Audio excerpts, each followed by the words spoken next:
peluang Indonesia untuk bisa melangkah ke Piala Dunianya memang sejatinya sangat-sangat enggak mudah.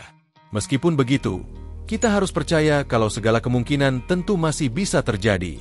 Tentu kita tahu kalau musuh Indonesia sejatinya bukan cuma lawan di atas lapangan, melainkan juga orang-orang yang ada di balik layar. Dan AFC beserta gerombolan Sultan Timur Tengahnya sebagaimana kita tahu dianggap adalah musuh terbesar Indonesia sekarang ini. Bukan apa-apa, beragam kejanggalan yang mereka timbulkan itu emang jelas kelihatan banget. Termaksud yang baru-baru ini yaitu soal isu penunjukan tuan rumah round 4 dalam diri Arab Saudi serta Qatar yang dianggap ada kepentingan geopolitik organisasi di sana.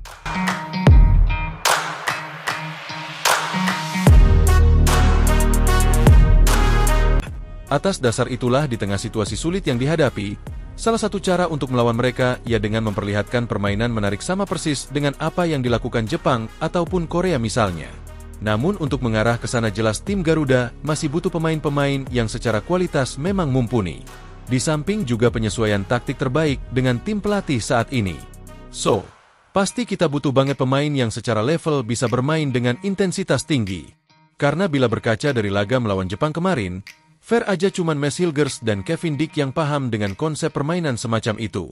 Namun sayangnya gara-gara skornya 6-0, nama mereka terutama Max Hilgers seperti biasa jadi salah satu sasaran hujatan netizen yang bahkan banyak yang sebat pun masih ngeteng. Rasa-rasanya sumpah gedek banget enggak sih kalau kita ngomongin AFC beserta gerombolan Sultan Tintengnya. Sebab harus diakui kalau adanya kong kali kong di antara mereka emang nyata, adanya dan udah banyak kasus yang terjadi. Dan sialnya di round 4 nanti Indonesia akan berhadapan dengan 5 negara tim tank yang masuk round 4. Kalau soal sisi teknis permainan, okelah kita bisa percaya diri kekuatan kita nggak kalah. Tapi soal non-teknis itu loh yang ngeri-ngeri sedap. Apalagi kita pun juga nggak punya power lebih. Mengingat di struktur keanggotaan AFC, Indonesia sama sekali nggak punya wakil, terutama ya di posisi-posisi penting. Masalah penunjukan tuan rumah ini masih jadi polemik. Arab Saudi sebagai host Piala Dunia 2034 dan Qatar sebagai mantan tuan rumah Piala Dunia 2022 dianggap punya kepentingan masing-masing. Kenapa mereka harus jadi tuan rumah? Di Asia sendiri slot ke Piala Dunia nanti ada di 8,5 dan sejauh ini 6 tim yang sudah lolos cuma satu yang dari Timur Tengah yaitu Jordania yang dianggap kejutan. Selanjutnya ada Uzbekistan yang juga mengejutkan bisa lolos, sehingga ada dugaan slot yang seharusnya diamankan Qatar serta Arab di round 3. Meleset sehingga memaksa mereka buat main di round 4. Ya kali host Piala Dunia 2034 enggak lolos pun begitu Qatar, yang merupakan host Piala Dunia U17 5 tahun berturut-turut, serta dianggap punya kedekatan personal dengan FIFA juga enggak lolos. Kalian nggak usah mikir mimin ngehalu atau gimana-gimana.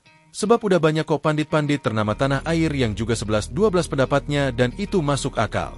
Ingat nggak pas Liga Champions Asia kemarin bisa-bisanya mulai dari babak 8 besar sampai final mainnya di Arab Saudi semua plus 1 like doang pula. Alasannya si Arab fasilitasnya jauh lebih lengkap dan lain-lain. Lantas apakah tim dari Jepang, Korea misalnya nggak protes? Ya mereka protes tapi diacuhkan gitu aja. Terus ingat Qatar pas lawan India bola yang udah setengah meter keluar, enggak dianggap sampai akhirnya terjadi gol dan disahkan. Itu kalau India menang Qatar enggak mungkin lolos round 3. Tapi ya kalian tahulah. Jadi di sini Mimin tekankan lawan kita nanti di round 4 bukan cuman soal-soal teknis tapi juga non-teknis. Sehingga dalam hal ini, federasi juga harus bertindak semaksimal mungkin. Paling enggak untuk main di tempat netral kalau mau fair-fairan. Namun semisal enggak bisa, ya udah seperti yang pernah dikatakan publik Jepang. Kalau kita kalah soal kelicikan ya udah kita lawan mereka dengan kualitas.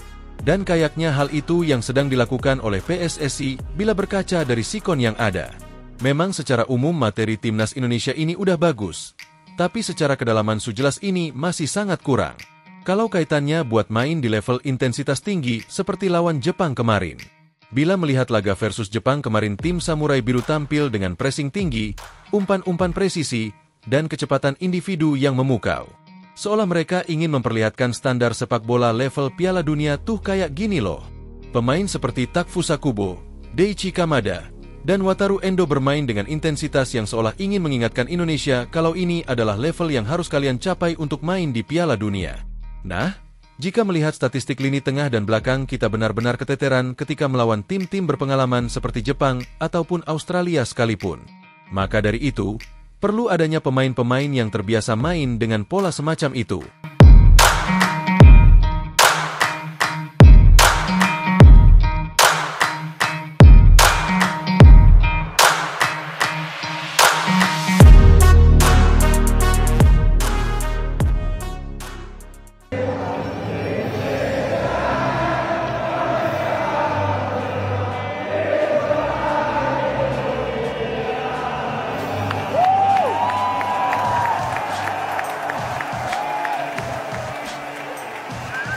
Netizen Jepang puji militansi supporter Timnas Indonesia. Warganet atau netizen Jepang memuji supporter Timnas Indonesia saat tandang ke Stadion Suita Football City, Selasa, 10 Juni 2025. Pertandingan ini berakhir dengan skor 6-0 untuk kemenangan Jepang. Tuan rumah sudah unggul sejak menit ke-15 dan menang 3-0 pada akhir babak pertama. Kendati tertinggal gol dan permainan, ribuan supporter Timnas Indonesia yang hadir langsung di Stadion Suita terus meneriakkan yel-yel. Supporter tetap memberikan dukungan kepada Jai Itzes dan kawan-kawan sepanjang laga. Situasi tertinggal gol tak membuat supporter enggan bersorak-sorai. Aksi supporter Timnas Indonesia ini mendapat sorotan netizen Jepang. Mereka memuji supporter yang militansi luar biasa saat tandang ke Jepang. Berikut ini beberapa cuitan atau tulisan yang diunggah netizen Jepang di media sosial X, dulunya Twitter, pada Selasa dan Rabu. Memberikan semangat kepada para pemain dari belakang gawang. Koreografi supporter Indonesia yang mengagumkan. Suara mereka sekeras penggemar Jepang. Indonesia, kalian pasti dewa sampai bisa segembira ini dengan tingkat kegembiraan seperti ini setelah 0-6. Lol, tertawa terbahak-bahak. Jepang versus Indonesia.